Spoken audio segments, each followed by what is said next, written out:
किया जा रहा है? समाजवादी पार्टी के अध्यक्ष और कन्नौज के सांसद श्री अखिलेश यादव जी लंबे समय बाद कल कन्नौज आए और कन्नौज आने के बाद उन्होंने तुरंत आते ही आरोप लगाया कि काली नदी में भारतीय जनता पार्टी के लोगों को स्नान करना चाहिए। दूसरा, उन्होंने कहा कि वो सरकार उनकी आएगी तो ई रिक्शा बांटेंगे, तांगा बांटेंगे। इसके पूर्व जब वो आए थे तब उन्होंने कहा था कि वो अहिल्याबाई माता अहिल्याबाई होलकर की सोने की मूर्ति लगवाएंगे और उसके साथ ही साथ उन्होंने कहा था कि सम्राट हर्षवर्धन की भी सोने की मूर्ति लगवाएंगे। अब सवाल यह है वो केवल बयानबाजी ही करते हैं कि कुछ काम भी करते हैं। कन्नौज के सांसद चुने गए हैं, काली माई में डुबकी भाजपा ही क्यों लगाएं? वो जब कन्नौज के सांसद हैं तो खुद काली माई में डुबकी क्यों नहीं लगाई? उत्तर प्रदेश के पूर्व मुख्यमंत्री भी रह चुके हैं। दूसरा, जब काली नदी में वो डुबकी एक बार लगाएं और बताएं आखिर वो डुबकी लगाने की बात क्यों कह रहे हैं और वो डुबकी क्यों नहीं लगा सकते, भाजपा ही डुबकी क्यों लगाएं। साथ ही साथ उनको वो तमाम सारे सवाल खड़े करते हैं। माता अहिल्याबाई होलकर के लिए उन्होंने कहा कि सोने की मूर्ति लगवाएंगे। वो इन्होंने तब कहा जब भारतीय जनता पार्टी यहाँ के ऊपर एक पाल चौराहा जो कहा जाता है, उस पाल चौराहे को माता अहिल्याबाई होलकर से जोड़ते हुए वहाँ के ऊपर हमारे समाज कल्याण मंत्री श्री असीम अरुण जी ने वहाँ के ऊपर माता अहिल्याबाई होलकर जी की मूर्ति वहाँ प्रस्तावित की है, वहाँ के ऊपर पास कराई है। एक पार्क वहाँ के ऊपर बन रहा है। तो अखिलेश जी, आप भी उत्तर प्रदेश के मुख्यमंत्री थे, तब आपने यह काम क्यों नहीं किया?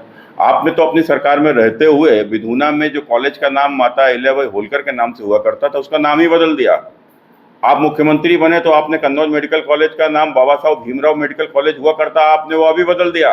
लेकिन हमने दोनों वापस कर दिए। हमने माता अहिल्याबाई होलकर और उनके समाज का सम्मान करते हुए हमने उस विधुना के कॉलेज का नाम वापस हमारी सरकार ने माता अहिल्याबाई होलकर कर दिया है और साथ ही साथ कन्नौज मेडिकल कॉलेज का भी नाम हमारी सरकार ने बाबा साहब भीमराव अम्बेडकर जी का सम्मान करते हुए प्लस उनके अनुयायियों का सम्मान करते हुए वापस उसका नाम कर दिया है, जिसका नाम इन्होंने अपमानजनक तरीके से बदला था।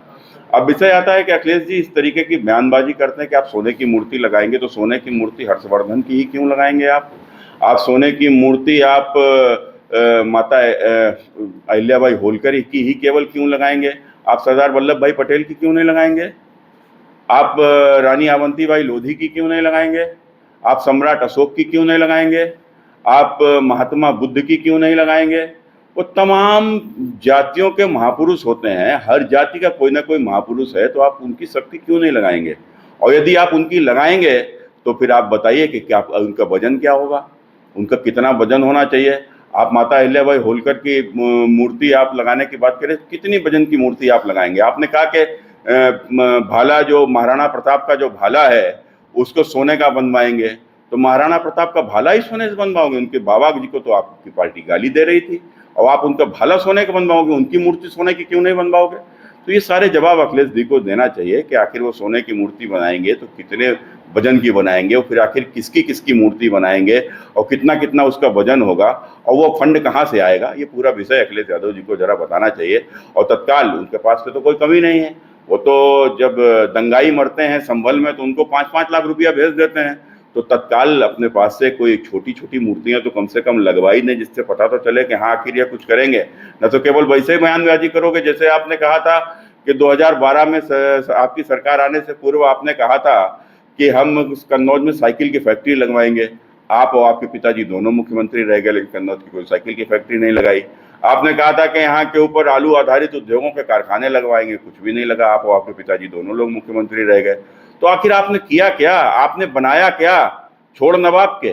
तो कुल मिलाकर अखिलेश यादव जी को बयानबाजी करते करते समझना चाहिए कि फिलहाल कन्नौज के सांसद हैं और लोगों को बयान को भटकाए ना। अब आप वो हिसाब दें कि 1 साल उनको कन्नौज का सांसद बने हो गए हैं, आखिर 1 साल में कोई एक ईंट उन्होंने लगाई कहीं क्या? कोई योजना लेकर आए कहीं से क्या? क्या आप देश की तीसरी बड़ी पार्टी के अध्यक्ष हो, आप अब तक कन्नौज के लिए कौन सी योजना लेकर आए? अखिलेश जी को बताना चाहिए, केवल सवाल नहीं खड़े करना चाहिए। आपने सिवाय धरना प्रदर्शन के कुछ भी नहीं किया पूरे 1 साल में। तो कुल मिलाकर अब आप बताइए कि आप कन्नौज के 1 साल सांसद चुने हो गए हैं, आपने कन्नौज के लिए क्या किया? कौन सी योजना लेकर आ रहे हो और अब तक कोई योजना क्यों नहीं लेकर आ पाए? तो अब हो सकता है कि वो कह देंगे हमें मुख्यमंत्री बनाओ, तो मुख्यमंत्री बनाओ तो फिर सांसद क्यों बने? तो सांसद का चुनाव क्यों लड़ रहे हो? तो फिलहाल आप कन्नौज के सांसद हो तो काली नदी में डुबकी भी लगाओ और कन्नौज के लिए कौन कौन सी योजना लेकर आए हो जरा ये बताओ अखिलेश जी।